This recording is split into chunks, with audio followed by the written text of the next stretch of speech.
la invitación a la charla Normas APA. Desde la Facultad de Ciencias Económicas, Administrativas y Contables les damos una gran bienvenida en cabeza del decano Pablo López Tovar, quien en el momento se encuentra pues haciendo unas diligencias y no nos puede acompañar. En el día de hoy, entonces, nos acompaña el ponente Diego Alejandro Pérez Múnera. Él es auxiliar editorial de la revista virtual Católica del Norte y corrector de estilo de la revista Reflexiones y Saberes. Él tiene experiencia en revisión de artículos científicos y en editorial de revistas indexadas, es investigador y nos va a acompañar entonces hoy con una capacitación sobre las normas APA. Antes de iniciar y darle la palabra a nuestro invitado que amablemente nos va a apoyar, entonces le doy la palabra a mi compañera Dulfay López, quien en compañía mía coordinamos los programas de la facultad. Adelante, Dulfay. Carlos, muchas gracias. Bueno, compañeros, muy bienvenidos a esta sesión.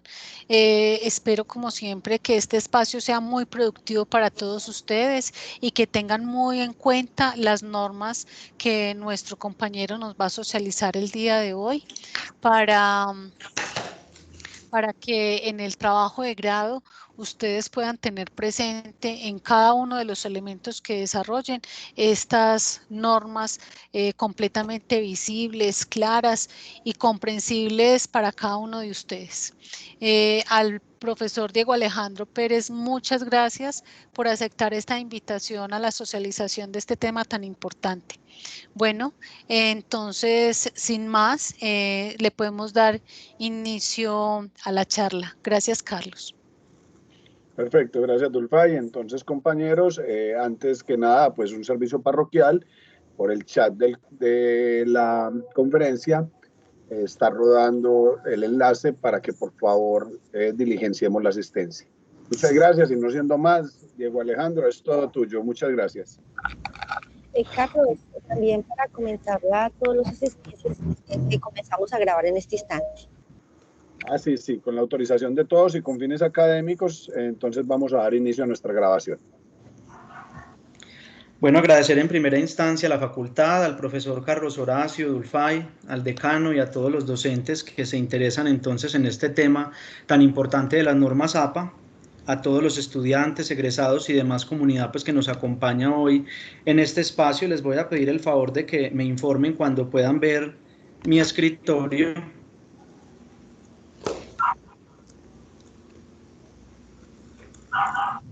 Ya se está viendo en este momento. Perfecto, listo. Entonces ya el profe había hecho una presentación para los que están ingresando. Yo soy Diego Alejandro Pérez Múnera, comunicador social de la Universidad Católica Luis Amigó, y desde hace 3 años estoy acompañando la revista virtual Universidad Católica del Norte y Reflexiones y Saberes como corrector de estilo y asistente editorial de la Fundación Universitaria Católica del Norte. Y me han hecho la invitación entonces a que hagamos un acercamiento, un recorderis para los que de pronto ya manejan un poco el tema de las normas APA, no solo para los que se están acercando a la construcción del trabajo de grado, sino porque pues, los docentes que están aquí presentes y muchos de ustedes estudiantes cuando ya estén en el mundo laboral, muchos seguirán en la academia, en la investigación y siempre van a tener la necesidad de producir, de hacer producción científica por medio de artículos, de capítulos de libros, y vamos a tener la necesidad de acercarnos a estas normas.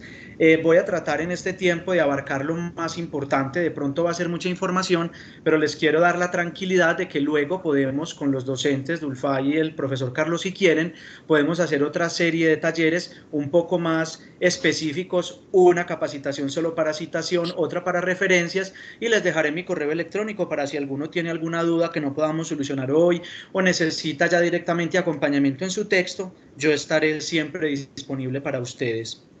Empecemos entonces por indicarles que las normas precisamente surgen como esa necesidad de unificar los escritos, dado que en la investigación, en el mundo científico y académico, no se trata solo de indagar sobre temas, sobre investigar, sino socializar los resultados de eso que usted investigó. Y eso solo lo puede hacer de 2 formas, de manera verbal en una conferencia o de manera escrita para un artículo. artículo, en su trabajo de grado o en un escrito particular. Y para eso entonces las diferentes editoriales, instituciones nos unifican unas normas particulares o unas reglas para que usted a la hora de escribir lo haga con base en esas normas, no a la hora de escribir como tal en temas de redacción, ortografía, aunque también nos dan orientaciones, sino más que todo con el tema de la citación y la referencia, es un tema tan fundamental. Aquí lo vemos, por ejemplo, en esta pantalla, cómo existen diversidad de normas para múltiples disciplinas. Por ejemplo, las normas Vancouver para la medicina, los enfermeros, las normas IEEE para los ingenieros, Harvard, Chicago, pero las ciencias sociales y humanas y otras disciplinas nos hemos acogido por su rigurosidad a las normas APA. Y precisamente las normas, yo quiero aquí hacerles una claridad, las normas APA o cualquier normatividad no es qué karma estoy pagando, el profesor me la tiene montada, qué es eso tan horrible, lo más importante es el fondo, ¿para qué se pegan de eso? Las normas son fundamentales, el estilo, la manera en la que yo presento mi citación y mi referencia son fundamentales por algo en particular, como lo vemos en esta pantalla. No solamente una persona puede robar algo material, ¿cierto? Puede robar un diamante, una gallina, no sé qué, un banco. También podemos robar, y lo vemos muy comúnmente, las ideas. Y siempre en nuestros trabajos vamos a necesitar las ideas de los otros. Siempre vamos a necesitar buscar lo que los otros ya indagaron antes de lo que yo estoy indagando en la actualidad. Entonces, en aras de precisamente lo que busca la norma también es concientizar a las personas en la importancia de dar el crédito, de agradecer al otro que me presta la idea para no incurrir en un tema que podemos incurrir fácilmente, que es el plagio, ¿cierto? El acto de utilizar parcial o totalmente una obra sin darle el crédito o la referencia o la citación adecuada a esa obra que yo estoy utilizando.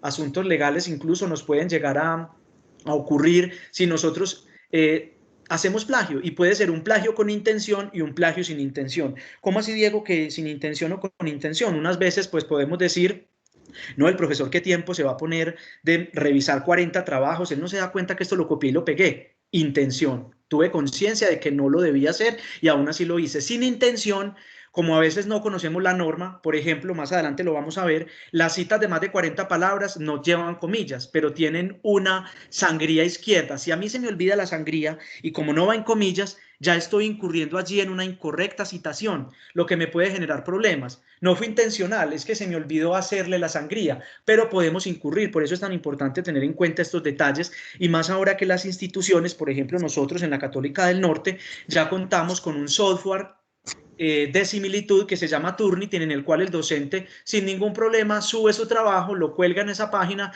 y él en 3 minutos le dice, vea, este trabajo tiene el 80% de similitud. ¿Qué quiere decir? Que el estudiante no citó bien, o simplemente citó muy bien, pero no hizo un trabajo de análisis, solo copió y pegó un montón de citas, un listado de mercado y de citas muy lindo, pero a la final no hizo nada. Entonces esto es para hacerles entender que la norma es fundamental, porque también ya tenemos unos software que nos permiten validar cuando hacemos ese plagio con intención o sin intención. Por eso es tan importante tener en cuenta la citación. Y nos vamos a acercar entonces a las normas APA. Las normas APA vienen de la Asociación Americana de Psicólogos. Ellos en su grupito, en su gueto, en su particularidad definieron para los psicólogos, para los psiquiatras, tener una norma.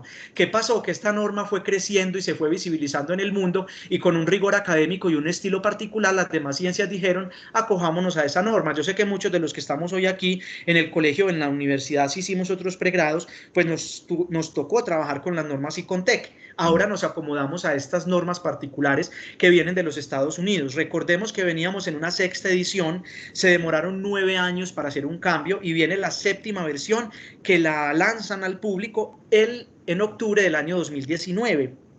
Afortunadamente los cambios no fueron sustanciales, 7 cambios muy pequeños. Lo que hizo la norma en esta nueva versión fue traer más ejemplos, ilustrar más para que la gente entienda cómo se usa, pero no son cambios, y lo vamos a ver en esta conferencia, muy abismales. ¿Qué tenemos nosotros? Estamos trabajando sobre la 7ª edición del inglés, porque todavía no tenemos la versión en español, que sería la 4ª.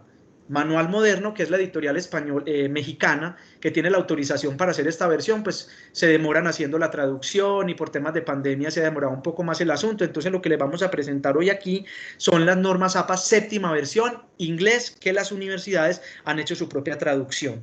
Los que han podido conocer en algún momento la norma, es un petete, es un libro grandísimo, que tiene incluso indicaciones de cómo escribir, cómo usar mayúsculas, estilo ortotipográfico, qué secciones tiene una revista, pero nos vamos a centrar en tres grandes: citación, estilo y referencias, sobre todo en las dos últimas. ¿Por qué? Porque el estilo varía más dependiendo de la editorial y de las instituciones, y el estilo tiene que ver con cómo presento yo mi texto, qué fuente utilizo, cuál es el interlineado, cuál es la fuente, cuál es el como numero, y la citación tiene que ver con la cita dentro del texto, cómo le doy el crédito a los autores cuando los utilizo dentro de mi texto, y las referencias, pues ese es el listado final en el que yo utilizo o presento más información de la fuente, la información completa, para que el lector pueda ubicar esa información de manera fácil.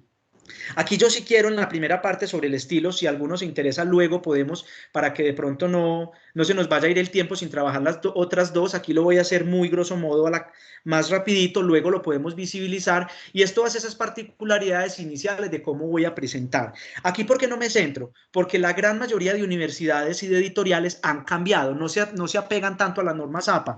Aquí podemos ser flexibles, entonces cuando vayamos a mirar qué tipo de fuente, cuál es el tamaño, cuál es el interlineado, no nos peguemos tanto de la norma APA, sino de la orientación que nos dé la universidad cuando tiene una guía para presentación, por ejemplo, de trabajos de grado, o cuando yo presento una revista, pues descargo la guía de autores y ahí me dirán cómo lo voy a hacer. Pero grosso modo les digo qué pide la APA. La APA nos ofrece 5 tipos de letra. ¿Y por qué estos 5? Porque son los tipos de letra más redondos, más visibles, que permiten una lectura más tranquila, porque no es lo mismo usted ver un artículo en letra pegada muy linda para una tarjeta de matrimonio, pero usted se enloquece leyendo un artículo de 30 páginas en letra pegada, ¿cierto? Entonces tenemos unas letras como estas que nos permiten mayor visibilidad en el lector. Para el lector, Calibri 11, Arial 11, Lúcida 10, Times New Roman 12, Georgia 11. Por ejemplo, nosotros en la institución, al menos desde la editorial, siempre trabajamos con Times New Roman 12. ¿Qué nos invitan? A usar la misma fuente en todo el manuscrito. Times New Roman 12 en todas las secciones. Solo hay dos particularidades. La primera, las notas al pie. Aquí hay una primera salvedad. Norma APA nos pide que no usemos notas al pie. Teníamos mucha costumbre de usarla porque en Icontexto ven la nota al pie. Aquí no, la nota al pie solo sí y solo sí usted la va a utilizar cuando usted diga yo tengo que ampliar este término, pero una nota nunca va a tener citas, nunca va a tener referencias, simplemente va a tener una ampliación de un término que usted considere que si no lo deja en el texto, al menos en la cita, en la nota al pie, el lector de pronto se va a perder. Entonces la recomendación es no utilizar notas al pie. Si las utilizamos, aquí sí hay una salvedad, y es que aunque estemos utilizando Times New Roman, la norma APA nos sugiere que utilicemos Calibri 10 puntos, de manera que no nos reste tampoco mucho espacio del otro texto que es el más importante. Lo mismo sucede para las tablas y las figuras. Recordemos que hay tablas que presentamos muy extensas, muchos datos, muchas cifras, y si la hacemos con letra A12, pues se nos va a ver y nos va a restar mucho espacio en el texto. Entonces nos recomiendan incluso disminuir hasta 8 o 14 cuando hay figuras que son de pocos elementos, para que tampoco sea una miniatura y no la podamos leer con facilidad, pues se nos ofrece hasta 14 puntos. Son estas entonces las únicas excepciones, pero de resto todo lo tenemos que utilizar con la misma fuente. Hay otros elementos, las márgenes. Sabemos que las márgenes según APA son iguales en todos los extremos, arriba, abajo, a la derecha y a la izquierda, de 2,5 centímetros, a menos que usted todavía le pidan que imprima, y para imprimir pues le dirán que 3 a la izquierda para poder empastar, pero eso depende de la institución. Normas APA nos pide en todos los lugares de la página, arriba, abajo, derecha, izquierda, 2,5 centímetros. Los números aquí nos piden que sean arábigos, no vamos a utilizar ni símbolos ni ningún número romano, solamente números arábigos, y lo debemos ubicar en el principio de la página, margen derecho, como estamos viendo en el ejemplo. Hay un interlineado. El interlineado es donde más cambiamos las instituciones. APA dice doble espacio. La gran mayoría de instituciones pedimos sencillo cuando van a imprimir, porque imagínense ustedes doble espacio, el petete, atentado al medio ambiente, tantas hojas impresas. Simplemente lo que tenemos que acercarnos es al sencillo o al espacio y medio. Si nos dicen APA completamente, entonces ya sabemos que es doble espacio en todo el texto, y no vamos a agregar espacios entre los párrafos, que también estábamos muy acostumbrados. Por eso vemos que el texto en normas APA todo es corrido, solamente hay espacios entre los títulos y los subtítulos y los párrafos, pero entre párrafos no vamos a dejar ningún espacio. Hay una alineación, aquí también cambiamos, la alineación de normas APA es irregular, ellos no justifican, pero la gran mayoría de instituciones pedimos que justifiquen. Al menos en lo personal, uno cuando ve un texto sin justificar, uno realmente se enloquece. A mí no me llama la atención leer un texto así, pero si le piden normas APA, no justifique. No obstante, al menos en la institución nuestra siempre se nos pide que justifiquemos el texto porque además es más llamativo y más cercano pues como al ojo del lector. Y la sangría de los párrafos, que ustedes lo han podido ver, que todos los párrafos llevan esta sangría inicial de 1,27 centímetros. Este espaciecito lo tenemos que poner en absolutamente todos los párrafos, menos en el del resumen, pero en todos los párrafos tenemos que ubicar esta sangría inicial, que es una de las normatividades de APA. Aquí en los niveles voy a hacerlo también muy general. Recordemos que estábamos acostumbrados al 1, 1.1.1, 1.1.1.1. Aquí no, las normas APA dicen no pongamos números porque la gente se confunde. Simplemente lo vamos a hacer con negritas, con cursivas, con interlineados, para que nosotros podamos evidenciar cuáles son esos niveles de los encabezados, títulos y subtítulos. ¿Qué dice la norma APA? Solamente nos ofrece 5 niveles, porque cuando usted se pasa de 5 niveles, algo está mal, porque cuando ustedes agrega tantos punticos, a la final el lector se va a perder. Uno tiene que hacer unos niveles básicos. Aquí vemos un ejemplo. Para los artículos de las revistas siempre nos van a pedir un título general, que sería el nivel 1, que es el único texto nivel 1 de todo el documento, donde vamos a tener entonces el título general del trabajo y vamos a tener unos niveles que se van a desprender del título general, que son introducción, marco teórico, metodología, resultados, discusión, conclusiones, y de pronto de algunos de estos se nos van a desprender otros niveles. Por ejemplo, en este título de la educación virtual y su impacto en tiempos de pandemia, yo en el marco teórico voy a dividir este título en 3 especificidades, entonces allí ya estaríamos hablando de un nivel 3. Entonces miremos las diferencias. En el nivel 1 tenemos centrado y en negrita, en el nivel 2 sigue siendo en negrita, pero lo tenemos alineado a la izquierda. En el nivel 3 también está en negrita, alineado a la izquierda, pero lo único que lo diferencia del nivel 2 es que va en cursiva. Ahora vienen el nivel 4 y el 5. El nivel 4 es la misma negrita, sin cursiva, solamente que lo diferencia de los demás, que le vamos a poner una sangría de 1,27 y va con un punto al final. ¿Qué significa ese punto? Que a diferencia de los anteriores niveles, donde usted el párrafo lo tiene que iniciar aparte, aquí el párrafo va a seguir después del punto. Y lo mismo sucede con el nivel 5. Entonces miremos que las diferencias aquí están solamente en las negritas, en las cursivas y en los espacios. Como les digo, esto luego lo podemos revisar con más detenimiento, pero digamos que los niveles no se nos deben superar los 5 niveles como recomendación para cualquier estudiante, de manera que no se haga tampoco muy engorrosa la lectura. Hay unas páginas, aquí me voy a centrar más en la de los estudiantes. Para las normas APA ya no existen eso que conocíamos de portada, contraportada, dedicatoria, agradecimientos, que firma aquí, que para el amor de mi vida, que le entrego. No, ellos simplemente dicen una página que le presente a la persona que va a leer su artículo la información central, que sepa de qué se trata el texto y quién lo hizo. Entonces, ¿qué nos pide? Una numeración, incluso para normas APA, se numera la portada, un título general, ¿cierto? Que es el título centrado en negrita, en mayúsculas y en minúsculas ya no se debe usar la mayúscula sostenida bajo ninguna circunstancia, el nombre del autor. Si, por ejemplo, son varios los que están haciendo la información, se nos pide que los autores los presentemos no en orden alfabético, sino en orden de contribución. ¿Qué quiere decir eso? Que en este artículo lo hicimos 3 estudiantes, pero resulta que Pepito Pérez construyó más de la mitad del texto, entonces él es el que va de primero. Los demás irán en el orden de la contribución según como los estudiantes hayan presentado. En el caso particular, cada uno simplemente presenta la información, sus nombres completos y sus apellidos. Aquí, ¿qué se nos orienta? Por asuntos más de las bases de datos, que a veces muchos de nosotros estamos en Google Scholar, tenemos un ORCID, nos están evaluando porque estamos categorizando un grupo de investigación. Bueno, los estudiantes luego tendrán más conocimiento sobre el asunto. Se nos pide que utilicemos el segundo nombre, solamente la inicial, como para diferenciarnos en caso de que otra persona tenga el mismo nombre. Pero estos ya son por asuntos pues como más de categorización en las bases de datos. De lo contrario, presentamos la información completa de nuestro nombre. Viene la afiliación. ¿Qué es eso de la afiliación? Usted tiene que identificar este trabajo, de qué programa es. Entonces usted va a ubicar el nombre del programa en el que está adscrito, la facultad en la que está adscrita ese programa y la universidad. Esos 3 datos: programa, facultad o departamento y universidad.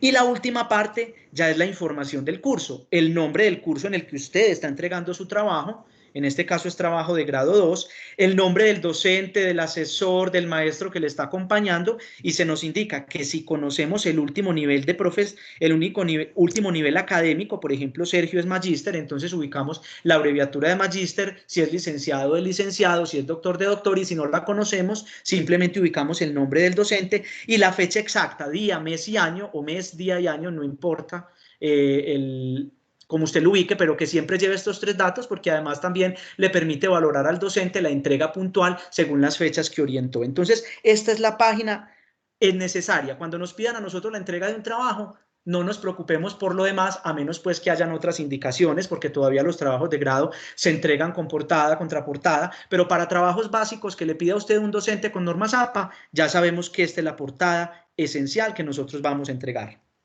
Digamos que hasta acá son como los asuntos de estilo que tenemos que tener en cuenta de manera particular. Ahora sí viene lo fuerte, lo que tenemos que darle como mayor importancia y prelación, y es la citación. Y eso de la citación precisamente nos permite darle el crédito a esos otros autores que yo utilizo. ¿Por qué citamos? Por muchas opciones, pero vamos a dar 3 fundamentales. 1, para ayudar al lector a contextualizar el texto, es decir, para que quede claro cuáles investigadores a mí me influenciaron. Ningún texto, a menos que sea pues un trabajo de clase en el que a usted el docente le diga, haga un análisis usted nomás solito, pero todos los textos siempre van a necesitar un investigador o muchos investigadores que le ayuden a usted. De hecho, la gran mayoría de textos llevan una sección de marco teórico y una sección de conclusiones. ¿Qué quiere decir eso? Que yo necesito en ese marco teórico presentar muchos autores o muchas referencias que investigaron lo que yo estoy investigando antes que yo. Y en la discusión, pues yo tengo que empezar a discutir mis resultados con los resultados de los otros. Puede que coincidamos o puede que yo encuentre algo diferente, que sea una innovación. O para ustedes en los trabajos de grado siempre habrá un marco conceptual, marco teórico, entonces siempre vamos a necesitar de otros autores. 1, la ciencia es colaborativa, ¿cierto? Siempre necesitamos otro autor que nos sustente una idea nuestra, que nos fundamente una hipótesis. Entonces es importante que nosotros además también utilicemos muy bien estas citas, porque si alguien va a revisar nuestro texto, pues a él le va a servir también esos antecedentes fundamentales. Si alguien me está leyendo a mí, es porque le interesa mi tema y quiere ver qué autores utilice yo, y posiblemente vaya a utilizar mis autores o me vaya a citar a mí. Entonces miremos que eso es una cadena de compartir, de colaborarnos como investigadores, como pares, como compañeros, y por eso hay que citar bien, para dar el crédito, para respetar al otro y para seguir aportando a esto de que la ciencia y la producción académica es un trabajo colaborativo. Hay 2 criterios en los que yo siempre hago énfasis. Uno no cita lo que le da la gana, no debería citar lo que quiere, simplemente por facilidad. 2 criterios para citar bien. 1, rigurosidad académica, rigurosidad de la fuente. ¿Y cómo yo sé que una fuente es rigurosa? Pues si la saco de las bases de datos gratuitas o bases de datos que yo sé que ustedes como estudiantes tienen acceso de la Fundación Universitaria desde la biblioteca, Redalic, Cielo, Dialnet, Revit, Biblat, un montón de bases de datos. ¿Y por qué esa cita podemos decir que tiene rigor académico, aunque le encontremos algún error? Pues porque nadie es perfecto, porque han pasado antes de ser publicadas en la base de datos por un montón de ojos, de un comité editorial, de un editor, de varios evaluadores, de un corrector de estilo. Es decir, es muy riguroso, a diferencia de usted decir que va a bajar una cita de un blog, de un estudiante tal vez de colegio, que monta lo que bien le plazca, que eso no pasa por ojos de nadie, o Rincón del Vago, o Wikipedia, o algunos otros espacios que no tienen tanta rigurosidad como la que presentamos aquí. Entonces, habrá momentos en los que si estamos hablando de redes sociales, pues vamos a utilizar Wikipedia, pero no es lo mismo decir que yo voy a presentar en mi texto la definición de una palabra de Wikipedia teniendo la RAE. A eso me refiero, a que vamos a ubicar primero fuentes de rigor académico y segundo, que sean de fácil localización. Es decir, el lector, si yo al lector le presento en mi texto o en mi tesis 15 referencias, que el lector, si quiere buscar las 15, las encuentre, ya sea en internet o en una biblioteca, pero no podemos utilizar referencias de un libro que yo escribí, lo tengo en mi casa, pero no llega a ninguna parte, entonces ahí estoy cerrándole la posibilidad al lector, eso lo veremos más adelante, pero es muy importante que todas las referencias que usted presente sean de fácil localización y la persona que quiera abrirla o consultarla la encuentre de manera fácil. Ahora sí, ¿qué es una cita? Una cita simplemente es un extracto, es una expresión parcial de ideas que yo tomo de una referencia. Es decir, yo para mi tesis estoy leyendo varios libros. De un libro yo ya tendré alguna metodología que me enseñó mi profesor de investigación. Hago bitácoras o hago una ficha de lectura, bueno, no sé. Y yo saco extractos. ¿Y por qué decimos que son expresiones parciales? Porque hay personas que tienen la conchudez, y digo conchudez, de poner una cita de una página o toman 2 o 3 páginas. No, eso ya no es una cita, eso ya es un irrespeto para con el autor. Hay ocasiones en las que usted tendrá que ubicar mucha información, pero para eso tiene que pedirle un permiso expreso al autor, que él le mande una carta autorizándolo, pero las citas no deberían superar ni siquiera los 8 renglones, porque son eso, expresiones parciales que me van a soportar una idea o un análisis que yo estoy presentando. Y esa cita que yo tomo la puedo presentar de 2 formas. Cita textual, que es tomar tal cual, incluso con errores ortográficos, copio y pego de internet o de un libro, de una revista, o el parafraseo, que es a lo que más los estamos invitando. Que el parafraseo, ahora lo ampliamos, pero no es más que usted en sus palabras decir lo que el autor está diciendo, pero no en las palabras de él, sino en las suyas. Las citas, ya sea parafraseo o ya sea la literal, la que yo tomo textual, tiene 3 elementos que me está señalando esta manito que no podemos olvidar. Autor, año y página. Digamos que esa es la triada por excelencia para yo poder indicar dentro del texto cuál fue la cita que presenté. Esa es mi fuente y la puedo presentar de 2 formas, una citación parentética o una citación narrativa. ¿Qué es la citación parentética? Es esta, que toda la información, estos 3 elementos, perdón, van entre paréntesis al final de la cita. ¿Qué es lo que yo quiero? Que lo primero que vea el autor es la cita. Le doy énfasis a la cita y al final que ubico, lo vemos aquí, el apellido, el año y la página. Una claridad, un error que cometemos mucho. Hay que unificar los apellidos. No podemos presentar Arias 1985 en el texto y en el listado de referencias final Arias Pérez 1985, porque dirá el lector, ¿será que se le olvidó poner aquí en el texto Pérez o será que el de las referencias es otro y no lo situó en el texto? Entonces, si utilizo 2 apellidos en el texto y en el final en el listado. Si utilizo uno. Lo mismo con el tema, por ejemplo, de la ortografía. Hay Hernández que no llevan tilde. Hay González que son ZZ, González que son ZS, González que son SZ. Entonces, no vamos copiando por copiar. Dentro de la importancia de la citación también está el ubicar la ortografía completa y real como está en el artículo o en el libro que estamos ubicando. Ahora, la citación narrativa, ¿qué es? Yo estoy diciendo en la narrativa, estoy presentando la información del autor antes que la cita, caso contrario a la primera. Miren aquí, yo estoy diciendo, así lo expresa Hernández. Pero como yo ya nombré el autor, inmediatamente después del autor voy a ubicar el año entre paréntesis. Y después de la cita ubico la página o las páginas.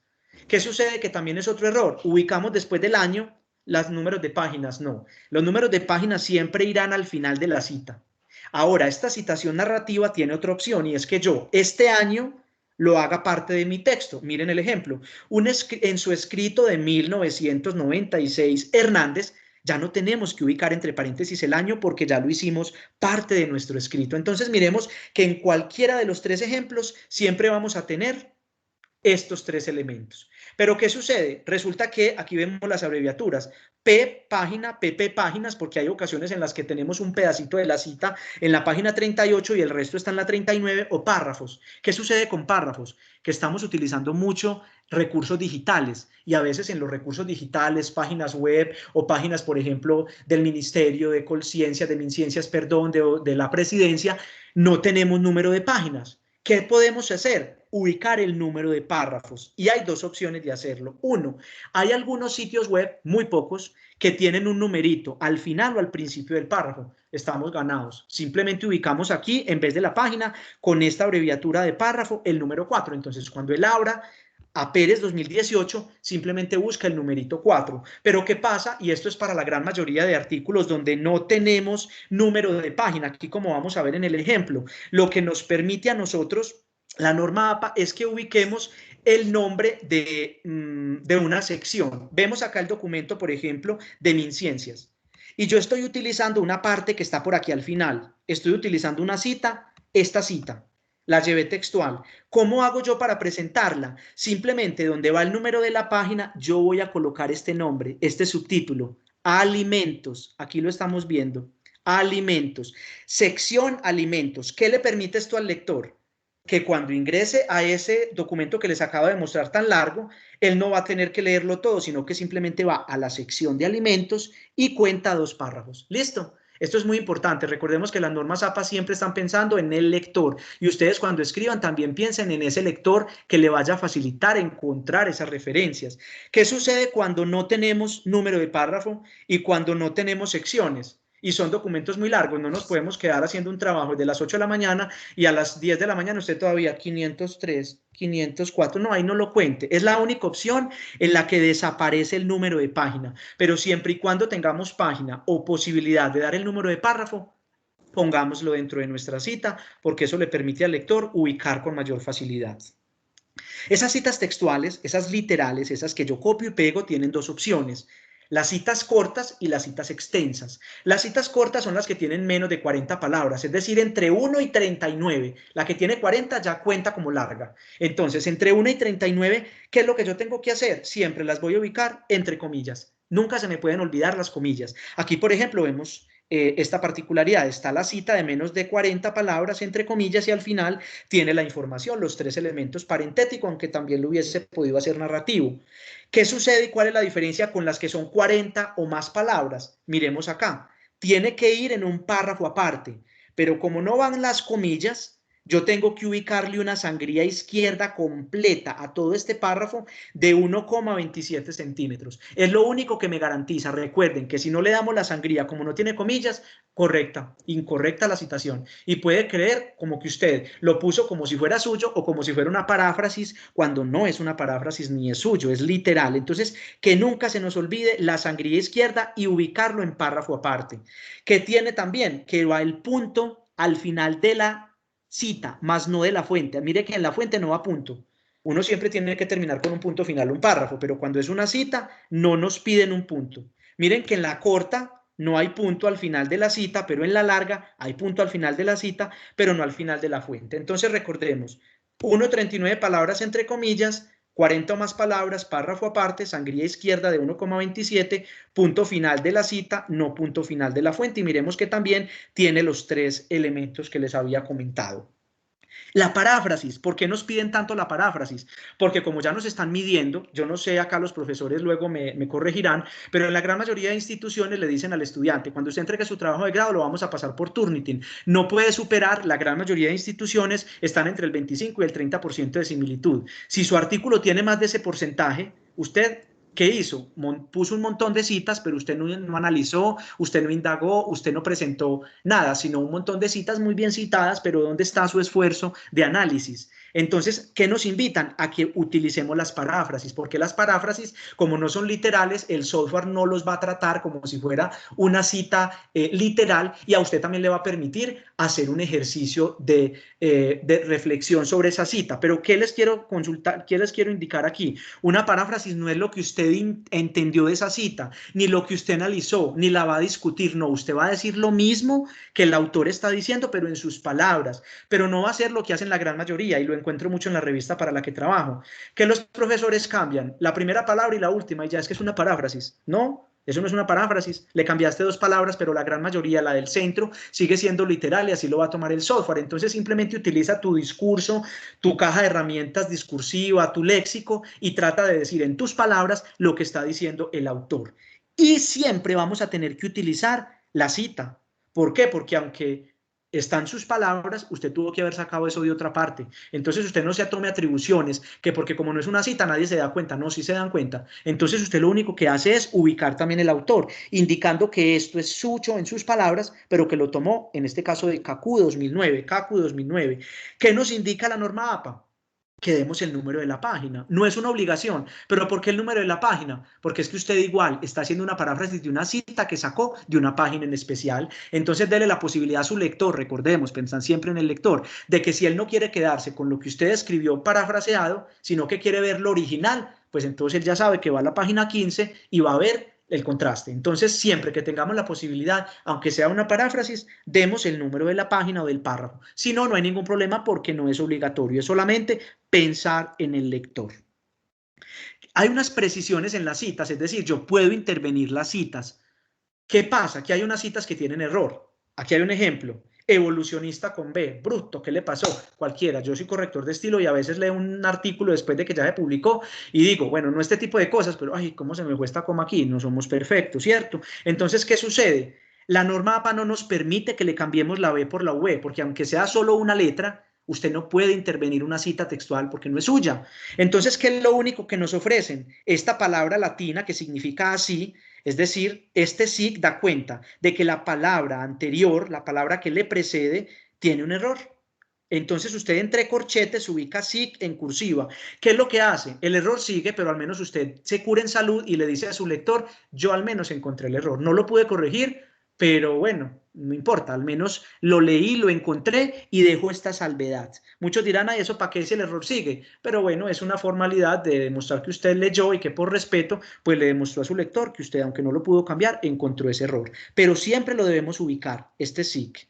Ahora, omitir, esto lo utilizamos mucho. Resulta que tengo una cita muy larga, pero a mí no me interesa sino la primera y la última parte. La mitad es muy redundante, no la quiero. ¿Qué hago? ¿Le quito esa parte? Sí, pero siempre tienes que utilizar esta fórmula, estos 3 puntos dentro de paréntesis. ¿Por qué? Porque eso ya le va a indicar al lector que ahí hay una parte que usted quitó, pero que usted por respeto, si usted extrae una parte y no pone estos puntos, es un irrespetuoso, está incurriendo en incorrecta citación, no le está dando el crédito correcto al autor. Entonces, esta posibilidad es que el lector, si quiere encontrar lo que está aquí, pues va con esa y no viola a la página 319 y termina de leer. Pero usted siempre que vaya a utilizar estos puntos, siempre que vaya a extraer, perdón, una parte de una cita, déjele estos 3 puntos entre paréntesis. No lo vamos a utilizar ni al principio ni al final, eso no es necesario, porque si usted cerró la cita aquí, pues ya es evidente que hay otra parte que sigue, así no se haya terminado párrafo. Solamente lo vamos a utilizar en la mitad o bueno, en alguna parte, pero que no sea ni el inicio ni el final, porque eso ya no lo utilizamos en nuestras normas.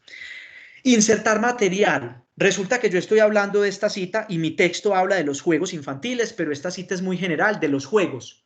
Yo quiero recordarle al lector, ubicarlo otra vez. Lector, recuerde que estoy hablando de los juegos infantiles. ¿Qué hago yo? Entre corchetes ubico la palabra infantiles. O por ejemplo, yo estoy tomando una cita que dice, en el cristianismo, Él es el más importante. Y usted dirá, bueno, de pronto al lector no le va a quedar claro quién es Él. Entonces usted entre corchetes, después de Él va a ubicar Dios. Es la manera en la que usted ubica una palabra, si es necesario, esto poco lo utilizamos, pero es un recurso que existe. En el caso de que usted quiera hacer una claridad dentro de una cita que no es suya, usted simplemente ubica entre corchetes esa claridad para darle cuenta al lector que esa partecita es suya. Lo mismo sucede con el tema de cuando vamos a seleccionar o vamos a añadir, a darle énfasis a una palabra o a una frase dentro de una cita que no es mía. Esta palabra evolucionista yo la quiero seleccionar o le quiero dar importancia porque hace parte de mis palabras clave, por ejemplo. ¿Qué hago yo? La puedo ubicar entre cursiva, no negrita, no subrayado, no morado ni rojo, en cursiva, pero inmediatamente después de la cursiva yo tengo que incluir esta fórmula entre corchetes, énfasis añadido. Tiene que quedar claro, no cursivas puestas, sino énfasis añadido. ¿Qué sucede? Si la cita que yo traigo, por ejemplo, de las leyes, que casi siempre son escritas en cursiva, ahí sí puedo utilizar la negrita. Igual voy a ubicar aquí énfasis añadido. Pero siempre vamos a dejar esta anotación cuando vamos a intervenir una cita y le vamos a ampliar o le vamos a dar poder a una palabra. Las citaciones específicas. ¿Qué es eso de citaciones específicas? Resulta, por ejemplo, que yo tengo 15 referencias, unas son de un autor, otras de 2, otras de 5 y otras de 20. ¿Cómo lo presento en el texto? Para las citas que tienen un autor, los trabajos que tienen un autor o 2 autores, donde yo los nombre en el texto, siempre debo ubicar el apellido y el año. Aquí lo vemos en el ejemplo. Pérez 2015 en todas partes donde lo nombre. Pérez y Galeano 2016 en todas partes donde lo nombre. Listo, siempre vamos a ubicar los 2 apellidos o el apellido. Ahora, ¿qué pasa con los trabajos que tienen 3 o más autores? Este es uno de los primeros cambios que tiene la norma. Este cambio es que desde la primera vez que yo presente esta referencia, la voy a cortar. ¿Cómo que la voy a cortar? Solo voy a presentar el primer apellido y voy a utilizar esta expresión et al, que significa y otros y compañeros, en palabras básicas para los lectores es aquí hay otros autores. Y ubicamos el año en todas partes, tanto en la primera cita como en las subsecuentes, tanto para las citas de 3, 4, 5, hasta 20 o hasta 30, el número total. Pero miremos que se acortan desde 3. Este es uno de los cambios. ¿Qué tenemos que tener aquí en cuenta? Este símbolo que vemos en pantalla de inglés lo vamos a utilizar para las publicaciones precisamente en inglés. Las demás publicaciones, español, italiano, mandarín, cualquiera que se les ocurra, siempre las vamos a enlazar con la Y. De resto, este símbolo solo lo utilizamos cuando presentemos publicaciones en inglés. De resto, siempre lo vamos a enlazar con la Y. No es eso de que entre paréntesis va con Y y por fuera va con el símbolo, no. Siempre vamos a utilizar Y para todas las publicaciones distintas al inglés donde vamos a utilizar este símbolo. Pero aquí hay una particularidad que luego se las explico pues más en detalle, pero no se me van a enredar, igual las dejo porque es importante. Resulta que aquí tenemos unas citas donde hay 4 autores y 3 autores. Y como me dicen que la tengo que acortar, aquí ¿por qué no la corté? Resulta que es que Pérez es un autor fundamental en mi texto, pero Pérez publicó un artículo con Ramírez, Galeano y Jiménez, un libro con Ramírez, Ortega y Galeano y un artículo de periódico con Galeano y Ramírez. Aquí no puedo acortar. ¿Por qué? Porque si yo pongo Pérez et al, pues el autor no va a saber si Pérez et al fue de esta, o de esta, porque mire que tienen el mismo año. Entonces, ¿cuándo acorto yo? Ubico todos los apellidos hasta que lo pueda acortar. Por ejemplo, aquí, Pérez Ramírez Galeano, Pérez Ramírez Ortega. Aquí sí lo puedo recortar porque ya pues el apellido es distinto. Pero entonces es muy importante saber que siempre acortamos de 3 arriba. Solo no acortamos en el caso poco común, pero que puede suceder, que hay varios autores con diferente apellido y hay que acortarlo cuando los apellidos sean diferentes, de manera que la persona o el lector le quede claro cuando vaya a las referencias a qué referencia específica se está tratando. Reitero, si aquí dice Pérez et al, yo no voy a saber a cuál es de estas 3, pero si aquí dice Pérez Ramírez Galeano, yo ya sé que se refiere a este libro en particular. Es más un asunto de darle claridad al lector y puede encontrar fácilmente la cita con la referencia. Hay unas citaciones también específicas. Resulta que usted puede tener autores con el mismo apellido, aunque el nombre sea distinto. Pérez Alejandro y Pérez Diego. ¿Qué dice la norma APA? Siempre en el texto vamos a ubicar solo el apellido, pero para estos casos poco comunes, pero que se encuentran, ubicamos la inicial. Se nos permite ubicar la inicial en el texto a Pérez y de Pérez para que él pueda distinguir, aunque los años sean distintos, pero entonces APA permite que usted le dé más claridad, se lo dé pues así masticadito al lector. Y al lector entonces va a ser más fácil encontrar la referencia si tiene esta inicial. Pero resulta que yo tengo un autor que es el mismo y tengo 2 referencias del mismo año. Alejandro Pérez, yo por ejemplo escribo mucho de comunicación iglesia y necesito a este Alejandro Pérez porque él escribe mucho de comunicación iglesia, pero resulta que las 2 referencias que tengo, una es un libro y uno es un artículo y todas son de 2016. Si yo en el texto dejo Pérez 2016, el lector igual, cuando venga la referencia dirá, pero ¿a cuál de las 2 se refiere? ¿Al libro o al artículo? En este caso, cuando tenemos el mismo autor con el mismo año, vamos a utilizar los sufijos cuantas veces sea necesario. Entonces aquí vemos que tenemos 2016A y 2016B. Lo mismo hacemos en el texto. Donde lo nombremos tiene que ir con el sufijo. De manera que el lector al ver aquí 2016A, pues inmediatamente ubica que es este libro 2016A. Muy importante. Esta última parte la estamos utilizando mucho. Resulta que hay ocasiones en las que usted no tiene ni que hacer citaciones, ni tiene que hacer paráfrasis. Simplemente usted en el texto está diciendo. En el tema de la contaduría pública se ha hablado mucho en los últimos tiempos de las NIP, según varias investigaciones. Cuando usted dice según varias investigaciones, usted abre un paréntesis y va a ubicar esos autores que usted investigó sobre la contaduría pública y las NIP.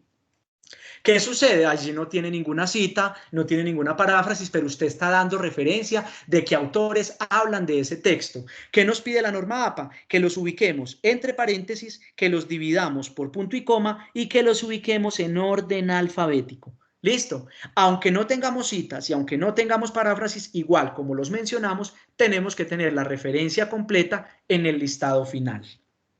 Fuentes secundarias, no las usen.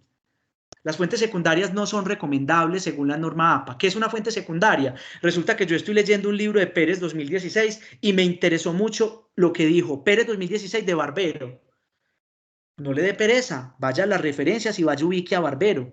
Solamente podemos utilizar estas fuentes secundarias cuando a Barbero o al autor que estamos encontrando en Pérez ya no lo encontremos en ninguna parte, porque el blog donde estaba colgado se cayó, porque la página desapareció, porque el libro único que había en la biblioteca se quemó. Es la única forma en la que vamos a utilizar esta fuente secundaria, con esta fórmula, como se citó en, no citado en, según tal, no, como se citó en.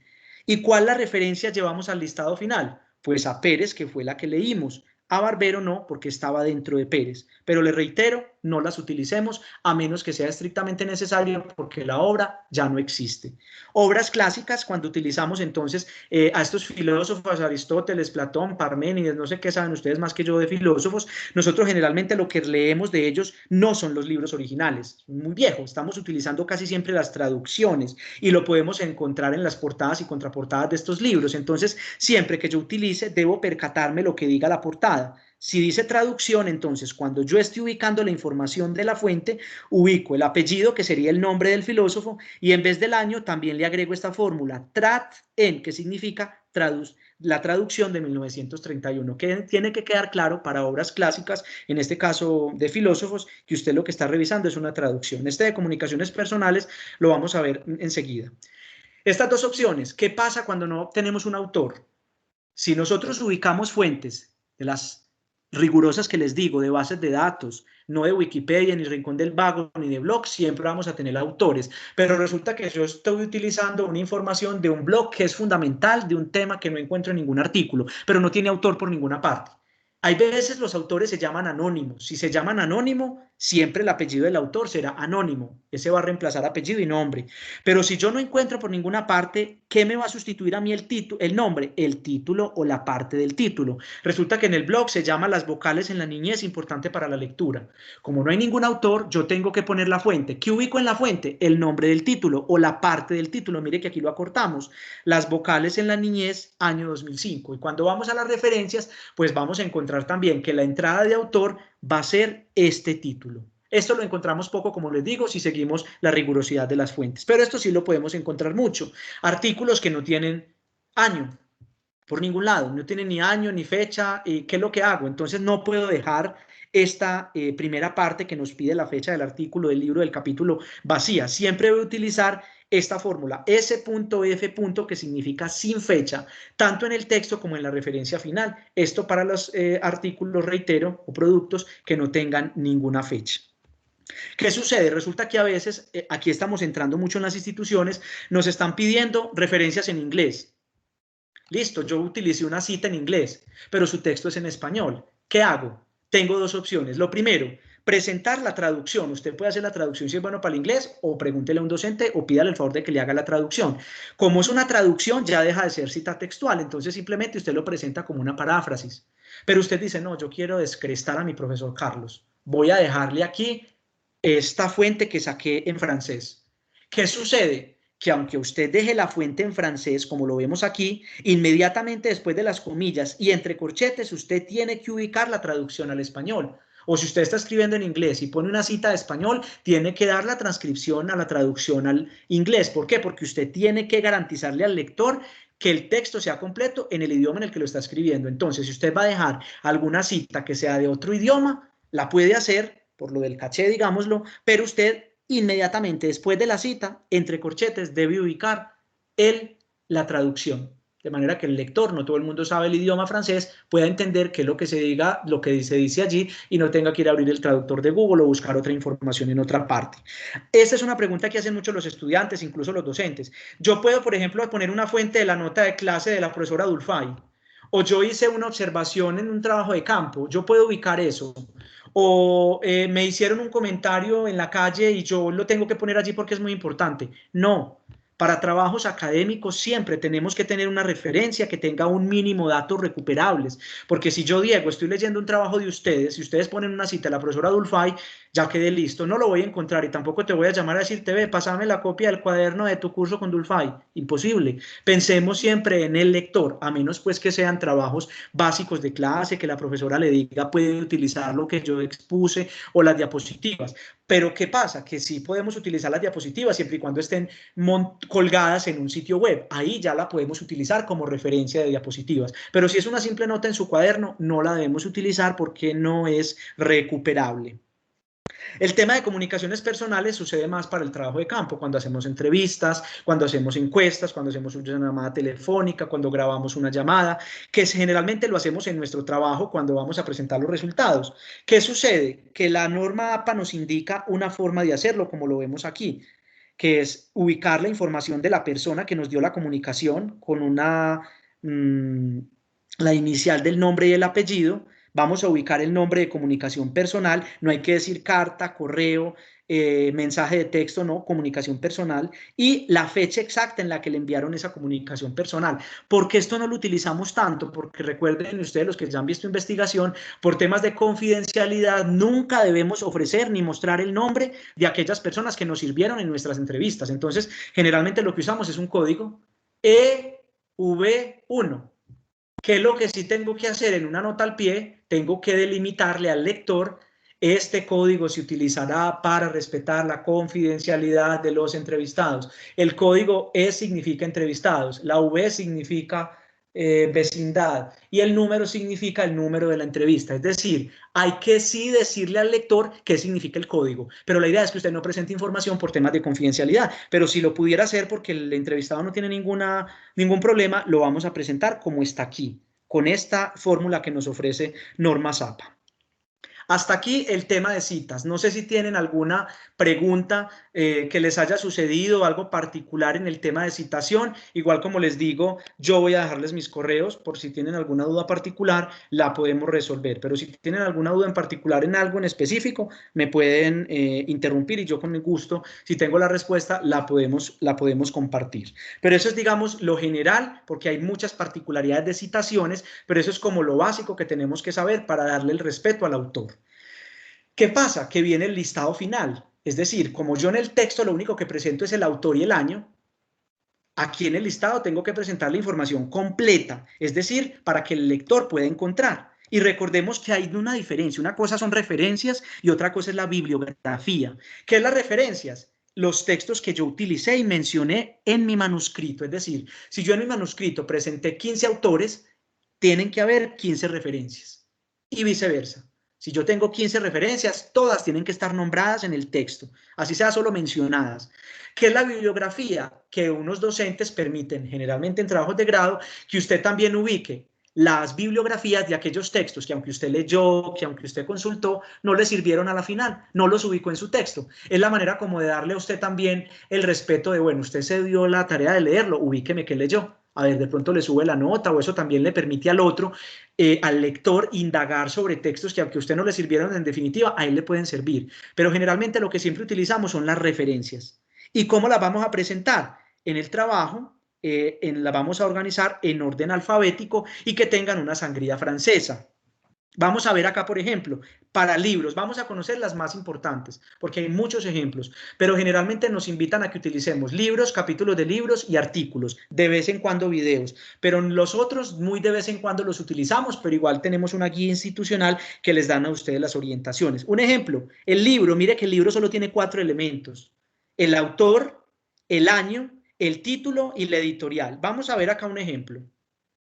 ¿Qué es lo que nosotros tenemos que tener aquí en la particularidad? Y en la particularidad es tener, vamos a mirar acá, vamos a hacer un ejemplo con ustedes de un libro. Acá tenemos un libro que está publicado en la editorial de la universidad y resulta que cualquiera de ustedes está utilizando este libro dentro de su texto. ¿Qué debo tener yo en cuenta o cómo hago yo una referencia del libro? Entonces recordemos, ¿cuál es el primer elemento? Autor o autores. Vamos a buscar a mis autores, listo, aquí están. Entonces yo los llevo, los copio y los pego en el trabajo donde yo estoy haciendo pues la elaboración de mi artículo, de mi trabajo de grado, y empiezo a ubicarlos. ¿Qué es lo primero que hacemos? Recordemos que los nombres no van, solo van las iniciales. Entonces vamos a ubicar las iniciales primero de nuestros autores. Acá tenemos nuestros autores. Las iniciales, recordemos que las iniciales van al final, primero van los apellidos, entonces ya ubicadas las iniciales, entonces vamos a ubicarlas al final de nuestros apellidos con una coma después del último apellido, coma iniciales, copiamos la coma, copiamos las iniciales, coma iniciales, copiamos las iniciales, coma iniciales, y ya vamos entonces a juntar estos autores con comas. Incluso vamos a poner coma antes del último autor. Aquí tenemos la coma y ya sí, ¿con qué enlazamos? Recordemos, la Y porque es en español. Entonces aquí tenemos, aquí se me fueron las últimas, Méndez Rendón, Juan Camilo. Listo, aquí tenemos la primera información, autor. ¿Qué es lo que sigue? El año. Entonces vamos a ubicar en la portada o en la contraportada o en la página de créditos cuándo se publicó este libro. Entonces vamos a ubicarlo a que se publicó en el 2012. Entonces aquí en el año vamos a ubicar esa información, 2012, segundo elemento listo. ¿Qué elemento viene? El nombre del libro. Entonces vamos a copiar el nombre del libro que se llama El análisis lingüístico como estrategia de alfabetización académica. ¿Qué es lo que pasa con este título? Recordemos que en libros el título va en cursiva, no se nos puede olvidar. Entonces aquí lo que hacemos es que este título lo vamos a ubicar en cursiva. ¿Y cuál es el último elemento? La editorial. ¿Cuál será la editorial? Católica del Norte, Fundación Universitaria. Entonces aquí al final lo único que yo voy a ubicar entonces es el nombre de la Fundación Universitaria Católica del Norte, que es la que me va a permitir a mí dar cuenta del editorial. Aquí tenemos el otro cambio de la versión anterior a esta versión. ¿Cuál es? Que en la anterior versión se nos pedía ubicar la ciudad y el país de la editorial. Miremos entonces en este ejemplo los 4 elementos para un libro. ¿Qué sucede? Que ahora se nos permite que mencionemos hasta 21 autores cuando es un libro muy grande, pero generalmente cuando es un libro de muchos autores, nosotros lo que leemos es un capítulo del libro, pero hay veces que leemos el libro completo y pues tenemos que indicar la información completa. ¿Qué sucede? Que miremos que se nos permite, por tema de visibilidad de autores, ubicar anteriormente con la norma sexta, en la sexta versión solamente podíamos ubicar hasta 9 autores. Miremos que aquí, si el libro tiene 21 autores, podemos ubicar los primeros 19, después de los primeros 19 ubicamos un elipsis, que son estos 3 puntos, y damos cuenta del último autor. Este elipsis o 3 puntos, ¿qué le dicen al lector? Aquí hay más autores, si usted quiere verlos, vaya a la página web o vaya a buscar el libro Investigación Cualitativa. Pero esta es una opción que se nos da para poder validar la información. ¿Qué particularidades tienen los libros? Que resulta que hay libros que son editados, es decir, el autor directamente no presenta la obra, pero esto lo encontramos en la portada. Si usted ve en la portada que está el nombre del autor y dice Diego Alejandro Pérez, editor, o Carlos Horacio Muñoz, compilador, así lo tengo que presentar en la referencia. Eso me lo encuentro ¿dónde? En la portada. Si en la portada está, miremos que a diferencia del libro completo, antes del año y después de los nombres vamos a ubicar esa abreviatura que me indica si es compilador, si es editor o si es coordinador o si es director. Si no tiene ninguna de estas, el libro común y corriente. Otra opción es la edición. A veces hay libros que le sacan varias ediciones y resulta que yo leí la 8ª. Entonces yo tengo que clarificar siempre después del título, entre paréntesis, el número de la edición. La primera no, ya sabemos que si no lleva es porque es la número 1, pero de la 2 en adelante siempre voy a ubicar entre paréntesis el número de la edición que yo leí. Y los libros en línea es lo mismo, solo que al final ubicamos la URL, que es muy importante que tengamos en cuenta que ya no es necesario en esta versión recuperado de tomado el 5 de febrero, no, simplemente ubicamos la URL. ¿Cuál es la invitación? Deben buscar que la URL sí funcione, porque a veces como nos demoramos hasta un año haciendo un artículo, un trabajo de grado, cuando mandamos nuestro artículo, nuestro trabajo, ya no funciona la URL, o abre una página pornográfica, oh por Dios, qué pena, o simplemente aparece página no funciona. Entonces, antes de que usted envíe su artículo, como se demoró tanto para enviarlo, revise artículo por artículo, URL por URL, que sí funcione y que no se vaya a llevar una sorpresita abriendo otra cosita, que qué pena con el profesor y qué pena con usted. Bueno, voy a tratar de hacer aquí lo más ágil porque ya me comí la hora, qué pena con ustedes, pero eso es un tema bastante extenso. Aquí tenemos los capítulos de libros, ya no vamos entonces a hacer los ejemplos, luego los podemos hacer, como les digo, en otra capacitación. En el capítulo de libros ubicamos igual, recordemos que el capítulo de libro es un libro que tiene muchos capítulos. Por ejemplo, de un congreso de contaduría presentaron 15 ponencias y hay 15 artículos, los ponen en un solo libro y usted utilizó uno de ellos. ¿Cómo presento la información? Lo mismo, la información del autor, no del libro, sino del artículo o del capítulo que usted revisó, el año, el título específico de ese capítulo, mire que este ya no va en cursiva, Luego sí viene la información de quién compiló el libro. ¿Cuál es la diferencia del autor con el compilador? Que miren que el autor es apellido e inicial del nombre, y aquí el editor o compilador es inicial antes que el apellido. Y entre paréntesis ubicamos lo mismo, si es compilador, si es editor, si es coordinador, si es director. Después de una coma, ahí sí vamos con el nombre del libro completo en el que encontramos este capítulo, que ese es el que va en cursiva. Y el número de las páginas con este PP que le antecede quiere decir que yo solo leí del libro las páginas de la 15 a la 28, que son las que corresponden a este título del capítulo del libro, y también ponemos la editorial al final. Las revistas es otro que utilizamos mucho, lo mismo. ¿Cuál es la diferencia en las revistas? Lo mismo, los autores.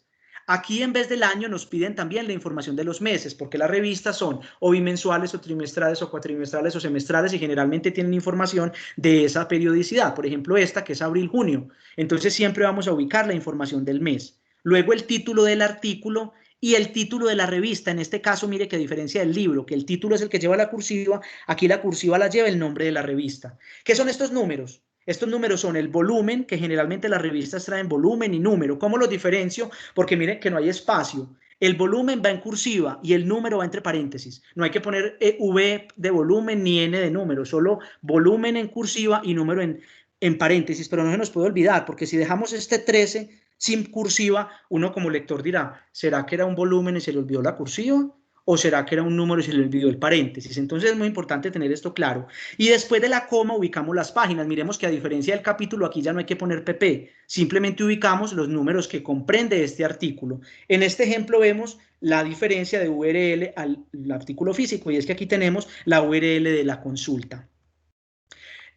Vamos con los artículos de publicaciones seriadas, por ejemplo, cuando estamos en prensa. Supongamos que vamos a tomar algo del Espectador. ¿Cuál es la diferencia? Lo mismo, el autor, pero la diferencia es que aquí nos piden todo completo, la publicación completa, la fecha completa de esa noticia, 13 de noviembre de 2010.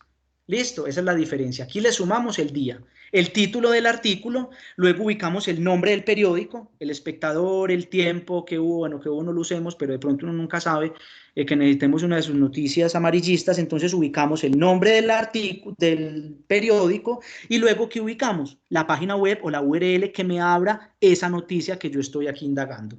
La tesis, utilizamos muchas tesis, ustedes van a utilizar muchas tesis. ¿Cómo las presentamos? Lo mismo, autor, el año, aquí volvemos solo al año, el título de la tesis o trabajo de grado, en cursiva, pero luego de esa cursiva entre paréntesis hay que decir cómo se llaman. Si es una monografía, si es una tesis, si es un trabajo de grado. ¿Qué sucede? Que aunque sabemos que las tesis solo se presentan en el doctorado, las instituciones todavía dejan que los estudiantes presenten en su portada tesis de pregrado, tesis de maestría. Usted lo presenta aquí como está en la original. Entonces usted ubica tesis, trabajo de grado, monografía y el nivel, especialización, pregrado, posgrado, doctorado o maestría. Y al final ubica el nombre de la universidad a la que fue entregada esa tesis. Para documentos legales, recordemos que los documentos legales nuestros siempre son instituciones, leyes, Congreso de la República, decretos, Presidencia de la República, resoluciones de los ministerios o sentencias de las cortes del país. En este caso, tenemos una ley que nos pide el autor, que es el nombre completo del autor, Congreso de la República de Colombia, la fecha completa en la que se emitió la norma, día, mes y año, el número de la ley, que es lo que va en cursiva, y luego la reseña que traen todas las leyes, por la cual se aprueba la Ley General de Educación, por la cual se aprueba la Ley de Contaduría Pública, y usted ubica la URL en caso de que lo necesitemos. Aquí tenemos otra información que luego cuando les envíe la presentación la podrán ver, y en otra capacitación, para no robarles más tiempo, tenemos cuando tenemos un blog, un sitio web, los videos de YouTube, y también cuando usamos, ojalá no los usemos, pero en ocasiones son necesarios, como también podemos citar estados de Instagram, de Twitter, de Facebook. Ahora, para finalizar, las tablas y las figuras. Recordemos que solo podemos utilizar esos dos elementos. Las tablas, ¿qué tenemos que tener en cuenta? Uno, el nombre que va en negrita, el título, perdón, que sí dice tabla y el número, tabla 1, tabla 2, tabla 3, y el título de la tabla que va en cursiva. Luego ubicamos la tabla. Miren que solamente APA nos permite utilizar las líneas horizontales. No podemos sin usar líneas horizontales. Y al final vamos con una nota. ¿Qué es la nota? La nota es decir, uno, ¿quién hizo la tabla? Entonces, si la hizo usted, coloque autoría propia, o elaboración propia, elaboración del autor, y también ofrezca algunas particularidades de manera que el lector entienda. Por ejemplo, aquí, IC, uno como lector dirá, ¿y eso qué es? Entonces aquí usted tiene en esta anotación la posibilidad de darle cuenta al lector, si la tabla es muy confusa, de que entienda lo que está allí presentándose. Lo mismo sucede con las figuras. Aunque usted utilice una gráfica, una fotografía, una torta, no ubique el nombre de torta 1, gráfica 1, foto 1, no. Todo en APA se llama figuras, lo que es diferente a tabla. Pero mire que es lo mismo. Figura 1 en negrita, el número, el nombre en cursiva, luego presentamos la figura y al final también va una nota. En este caso dice tomado de Pérez 2013, hay que dejar la fuente. Si usted la tomó literal de otra parte, lo que hizo fue un recorte, tiene que dar la fuente original. Aquí al final ustedes van a encontrar cuáles fueron los 7 grandes cambios de esta norma. Uno, que pasamos de 2 fuentes a 5 fuentes. Otra, que ya acortamos las citas desde la primera vez cuando son 3 o más autores. La otra es que ya no vamos a utilizar el país y la ciudad, sino solamente el editorial. El otro cambio es que ya nosotros no necesitamos agregar la etiqueta recuperado de, sino simplemente la URL. También ya no necesitamos ubicar el DOI, recordemos que los artículos tienen DOI y antes ubicábamos el numerito DOI, ahora hay que ubicarlo es la URL completa, de manera que yo le dé clic y me abre el artículo. Ya antes podíamos solamente hasta 8 autores, ahora podemos presentar información hasta 21 autores y la información de las figuras, que antes presentábamos el nombre y el número debajo de la figura y ahora lo presentamos sobre la figura. Cuando ustedes vean esta presentación, pues podrán encontrar estos cambios más cercanos. Acá están las referencias de cada uno de los textos.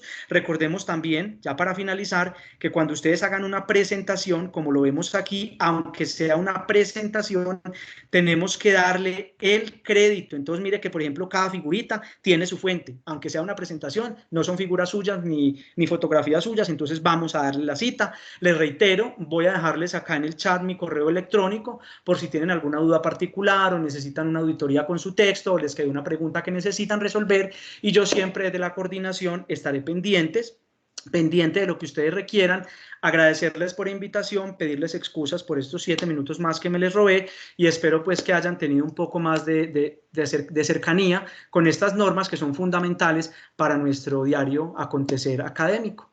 A ustedes muchísimas gracias y si tienen alguna duda adelante y si no, como les digo, estaré muy pendiente del correo para acompañarles.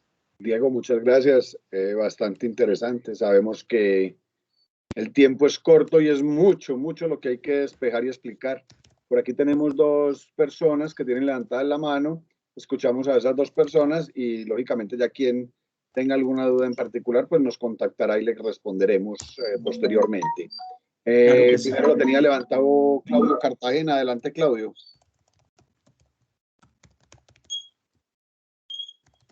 Bueno, parece que no sé qué le pasó. Y Luz María, entonces Luz María, por favor.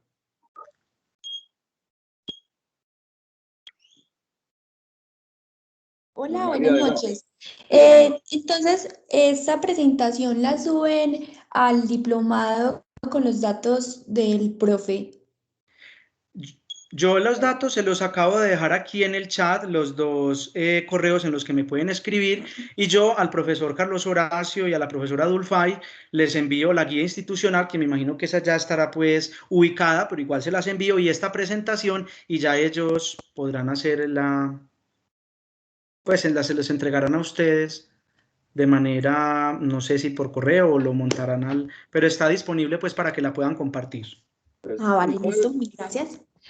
Buenas noches, qué pena con ustedes. Mire, para enviarles el material que el profesor nos va a dejar, les pido por favor que diligencien el enlace de asistencia, porque con esa asistencia es que nosotros les enviamos el material correspondiente. Pues adicional, el profesor Carlos Horacio les subirá la presentación y demás que sea necesario al diplomado, y también lo enviaremos a los docentes de los cursos de trabajo de grado y demás para que también lo coloquen disponible en los cursos. Muchas gracias. Bueno, vamos a darle entonces por último la palabra a Sandra Patricia Ángel y daríamos ya por terminado así la intervención. Sandra Patricia, adelante. Gracias, profe. Le quería preguntar a Diego, cuando él mencionó que si al año uno presenta el trabajo de grado y va y revisa las URLs y ya no existe, sea el blog o el artículo, la página está rota, como sea, entonces uno ahí, ¿qué hace? Bueno, de todas maneras, para los trabajos de grado, ustedes pueden llegar a una conversación con los docentes, porque igual ustedes tuvieron un trabajo inicial de consulta, hicieron unas guías, tienen una evidencia, pero la recomendación, sobre todo para artículos científicos, cuando ustedes estén participando en una revista, como tienen tanta competencia, como les hacen una rigurosidad, ahí lo que tienen que hacer es volver a buscar una fuente que sí sea recuperable, porque eso ya es válido para que usted no le reciban su artículo o simplemente le paren el proceso, porque hay otros que sí tienen las evidencias. Entonces, para el tema de trabajo de grado, creo que es más flexible, porque igual a ustedes les valoran que ya hicieron unas guías, que hicieron unas revisiones, pero para el tema de los artículos, a la fecha en la que usted lo entregue, la revista va a valorar mucho que todos los enlaces que usted presente funcionen, porque si no, eso ya sería como una causal para dar de baja su artículo. Pero en temas de trabajo de grado creo que hay más flexibilidad, por lo que le acabo de decir, porque ya han tenido un trabajo de investigación más riguroso. Pero en los otros trabajos hay que cambiarla. Si está rota, hay que buscar otra fuente que nos sustente la información. Gracias, Diego. Con gusto. Perfecto, no, Diego Alejandro, solo queda agradecerte de parte de la facultad.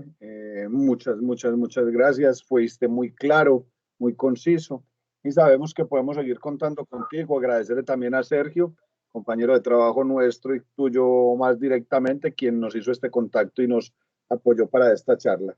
De mi parte, muchas gracias. Gracias a todos los participantes y Dulfay, adelante, puedes cerrar la charla. No, Carlos, yo creo que ya está dicho todo. Para todos una feliz noche y muchísimas gracias a nuestro compañero Alejandro por esta socialización tan especial. Y a todos, feliz noche. Espero que haya sido muy productivo todo este tema. Feliz noche, gracias a ustedes y quedo pendiente entonces para futuros encuentros. Que descansen. Gracias, buenas noches. Igualmente, que estén bien. Hasta luego, gracias. Feliz noche, hasta luego. Muchas gracias por todo.